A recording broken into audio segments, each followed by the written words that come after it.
So one day, Jay and I was in Charlotte. I was in the process of moving from my apartment in Rock Hill to moving across town.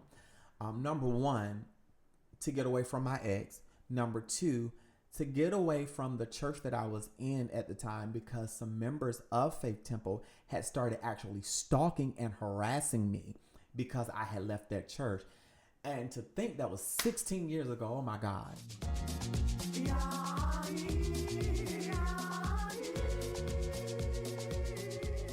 Hey, Royal Priesthood.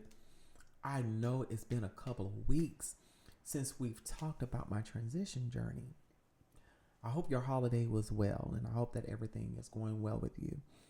I took some much needed time to focus on me for a couple of weeks and to enjoy my partner and just to regroup so that I could bring you chapter 2 of my transition journey.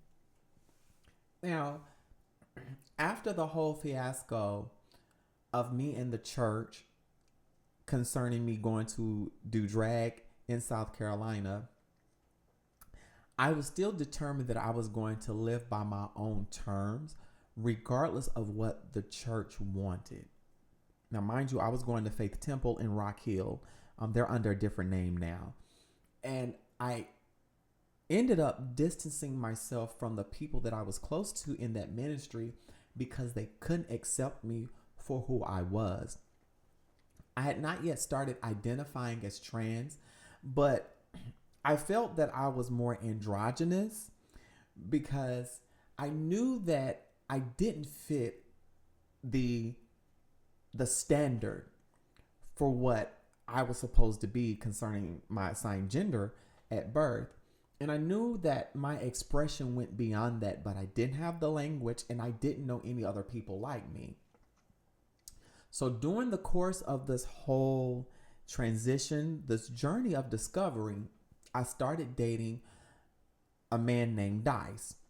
I met him online through A4A. This was back in the day before we had all the fancy apps. And Dice was also a drag entertainer, but he was also a sex worker as well. And he had told me all of these things during the course of our relationship, which was cool.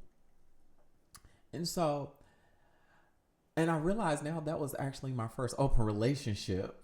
We're going to talk more about that relationship on Patreon.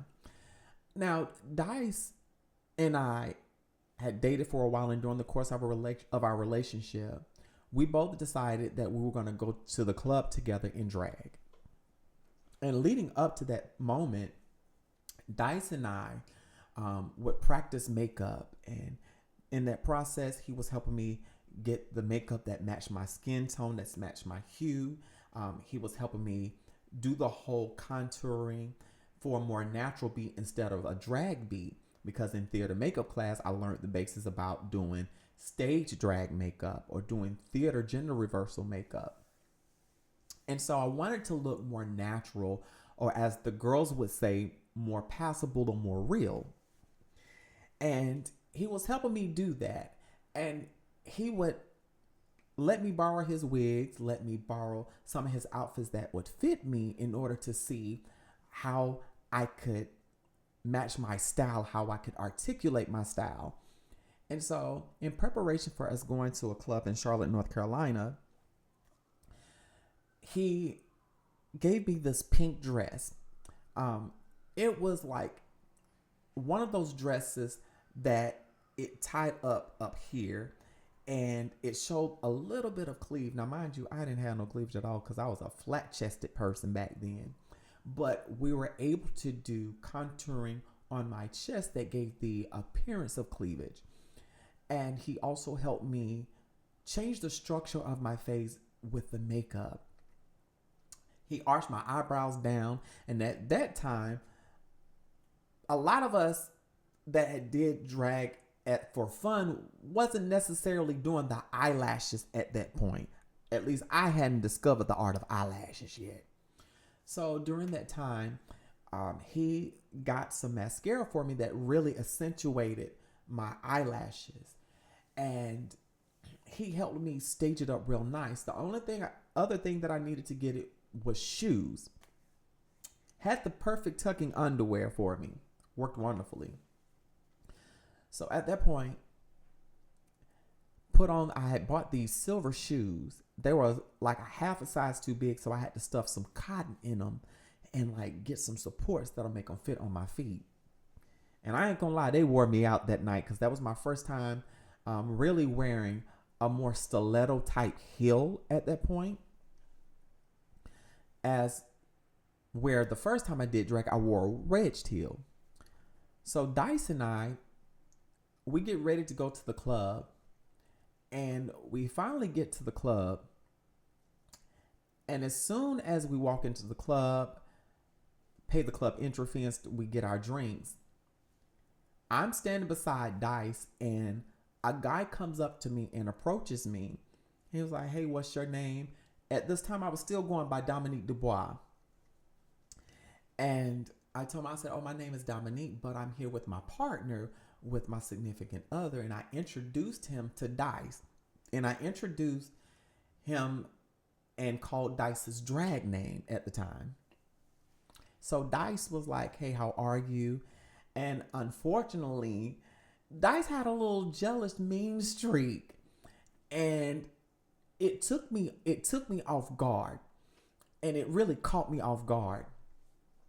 And he tried to play it off. And as the night went on, Dice and I ended up talking. I was like, "What's up?" He was like, "You're a very pretty girl." He said, "But guys are going to come up to you and try to hit on you. It's up to you what you want to do." But because I was so faithful to Dice in that relationship, I didn't want to mess with anybody else. Although I knew that Dice was doing sex work at the time. You know, I'm like, that's cool. You do you. But as far as for me, I'm not going to be messing with anybody. And that was actually my first open relationship. And I was in my 20s. So, you know, we live and we learn. But then as the night went on, I got hit on again by other men, by other individuals. And then other drag queens and other trans people started noticing me. And a lot of them asked me, was I a 24-hour girl? Meaning, had I started transitioning? Was I planning on transitioning? And I told them, no, not yet. I said, I'm just really discovering myself in terms of my sexual orientation.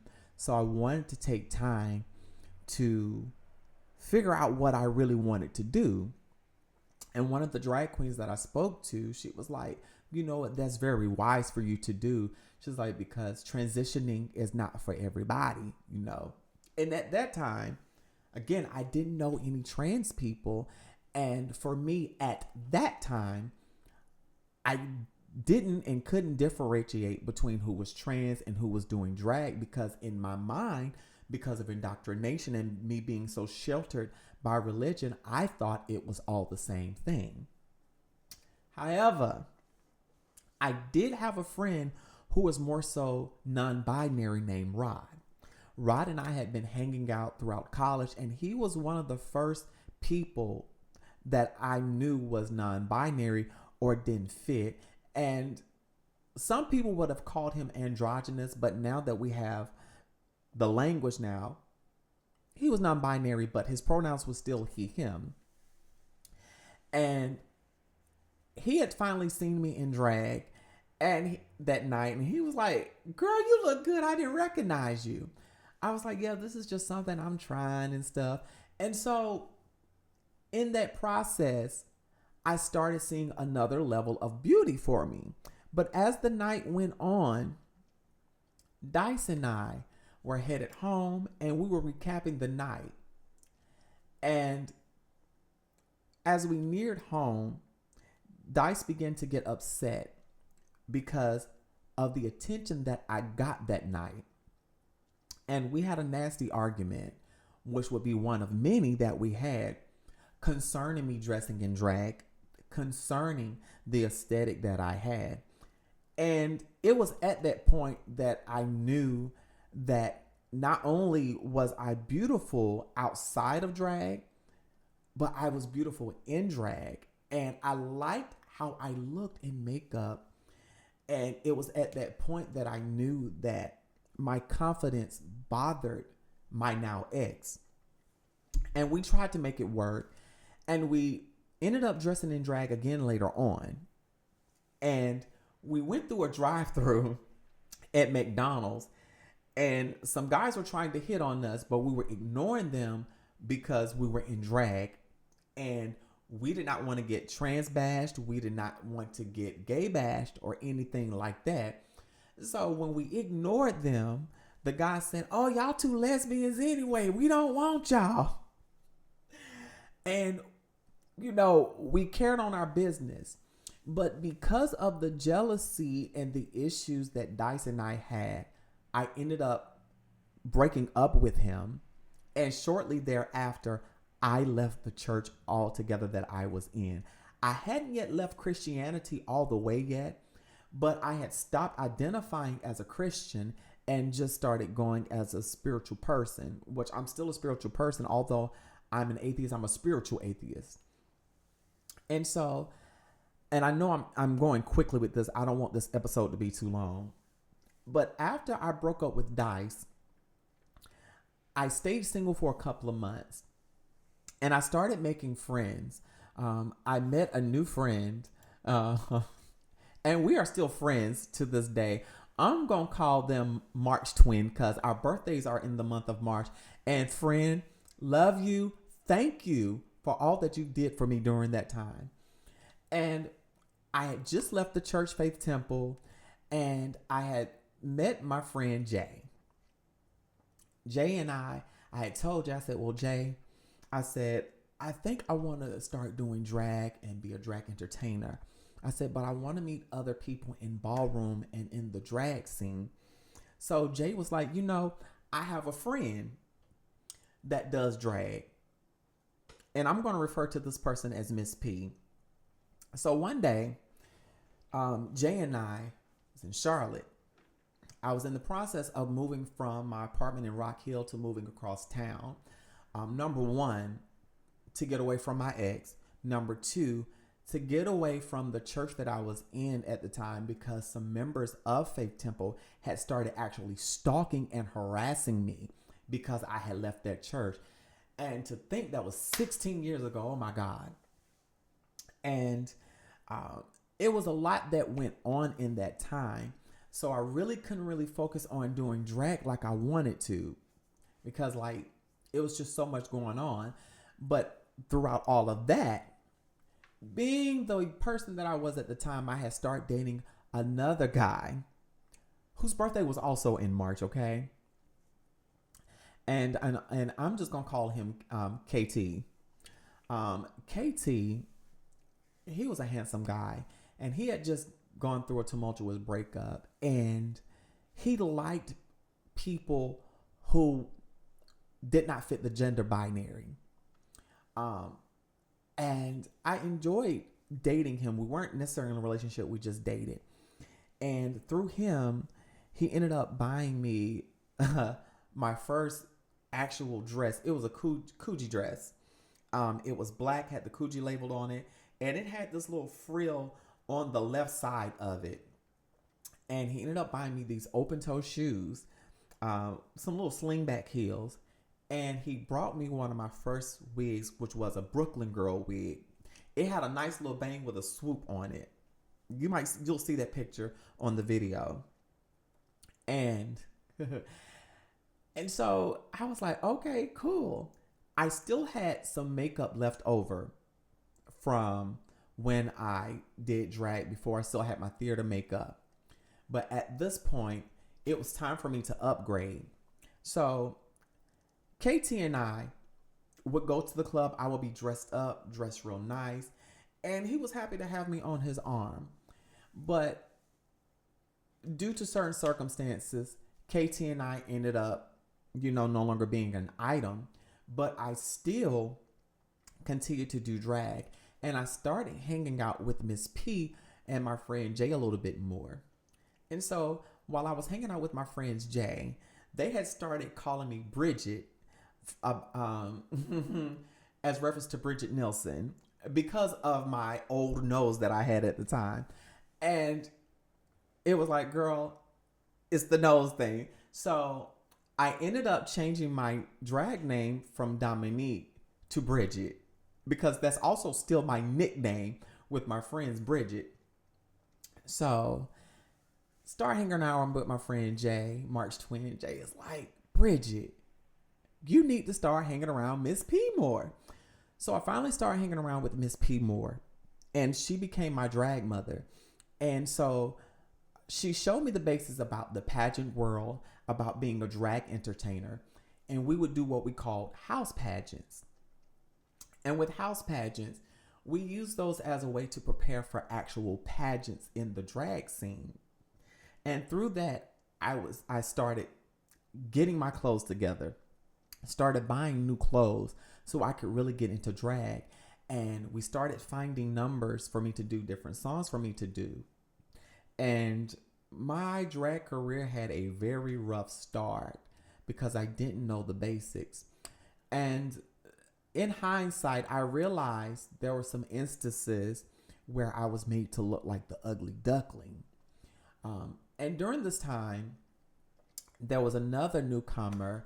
What am I going to call this person?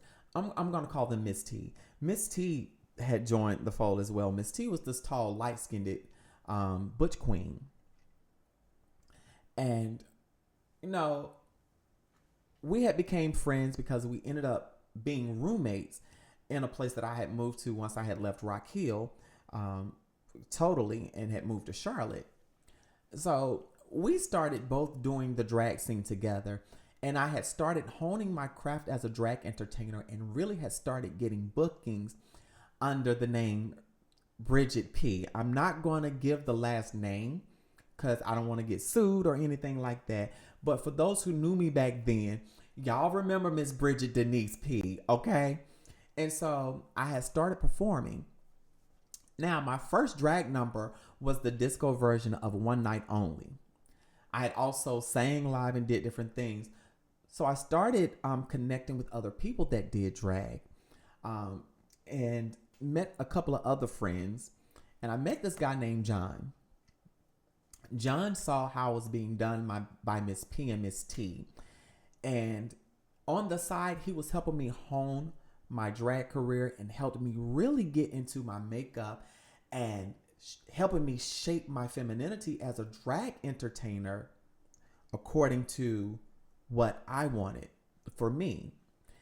And during this time, I was still dealing with Miss P and going to different shows, but I'm a Pisces. When I see that certain things aren't working for me, I'm going to find other avenues to do what I need. So we had a little tussle, but Miss P and I, we all ended up going to do some shows, not only in Charlotte, but in Raleigh. And during those times, I started seeing my beauty and the art of my makeup really come to form, because not only did I take what Miss P taught me, but I took what John had taught me and started practicing. I had started watching YouTube tutorials at this time and really started honing my craft.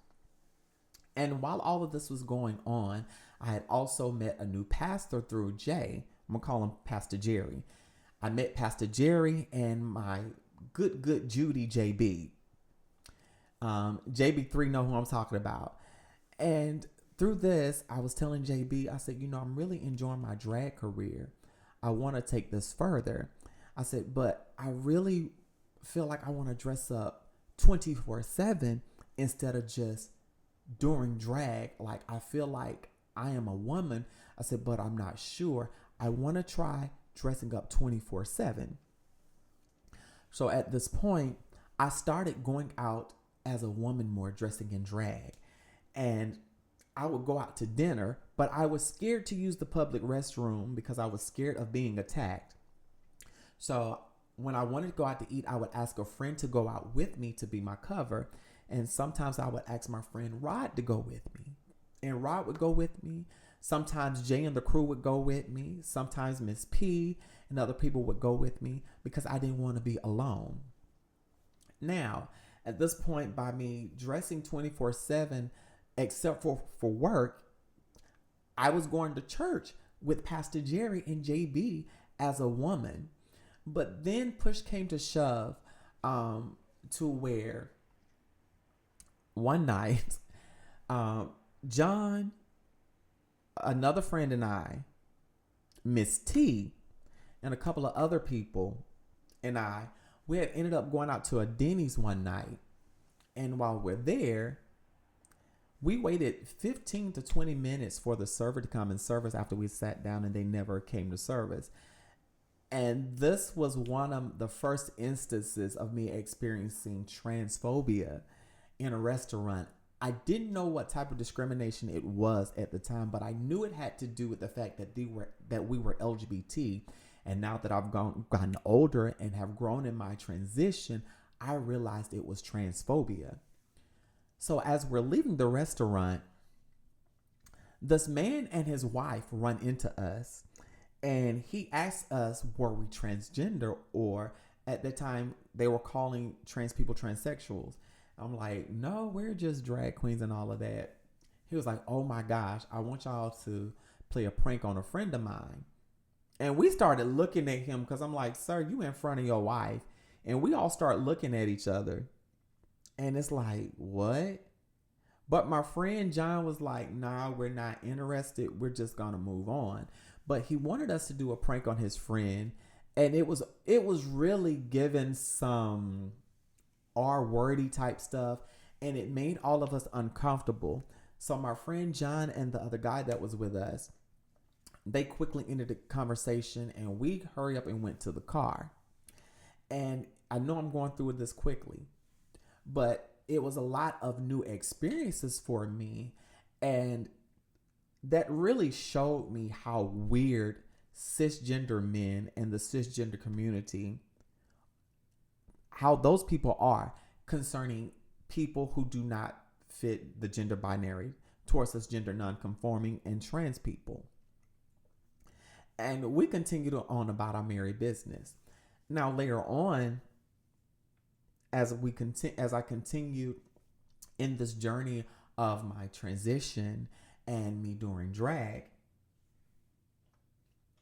I had considered transitioning, and I was able to meet some trans people in community. And I asked them, I said, well, can you tell me how you started your transition? Because I'm considering transition. And there was this one trans woman. She was telling me about how I would need to start on hormone replacement therapy. And she started telling me how the hormones would change my body, but how also it would affect my feminine apparatus that I put to use on my fans page. And she was like, not everybody goes that route, but for me, I went the specific route because I don't plan on using that part. But if you want to use that part, there are ways that you can navigate this. And I ended up putting that on hold to focus not only on my drag career, but building myself up financially and figuring out who I was in spirituality. Because at this point, not only was I venturing into a new area of my gender identity, but I was also becoming a minister in a gay affirming ministry by Pastor Jerry. And I'm going to leave that off right here. We're going to pick up next week with chapter 3 of Finding Yannick. I will not be posting anything the week of Christmas. I'm going to come back after the new year at this point, and I'm going to make that announcement again. I don't want these episodes to be too long because I want y'all to stay with me. Okay? So we're going to pick up with Pastor Jerry and the rest of that part of my transition.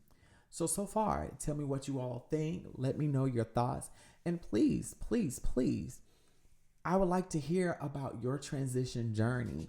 Please share with me the things that got you started on your transition and made you experiment with the gender non-binary. If you made it this far in the podcast, leave the word taco in the comments. Live, love, and be free. Smooches.